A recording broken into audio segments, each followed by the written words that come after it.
tattoo ਛਾਪੇ ਨੇ ਬੰਦੇ ਨਰਕਾਂ ਨੂੰ ਤੋਰੇ ਪਰ ਬਹਿਗ ਬੱਲੀਏ ਆ ਨਾਮ ਸੁਣ ਲੋਕਾਂ ਦੇ ਪਸੀਨੇ ਛੁੱਟਦੇ ਸਾਡਾ ਇਹੀ ਹੈ ਟੈਲੈਂਟ ਤੇ ਸਵੈਗ ਬੱਲੀਏ ਆ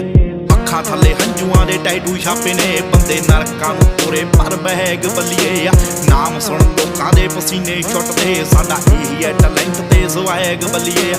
ਉਂਝ ਇੱਥੇ ਗੱਲਾਂ ਤਾਂ ਬਥੇਰੇ ਕਰਦੇ ਜਦੋਂ ਅੱਖਾਂ ਮੂਰੇ ਹੋਈਏ ਅਸੀਂ ਨੇਰੇ ਕਰਦੇ ਆ ਉਹ ਦਿਨੋਂ ਰਾਤ ਹੁੰਦੀ ਦਾ ਪਤਾ ਨਹੀਂ ਲੱਗਣਾ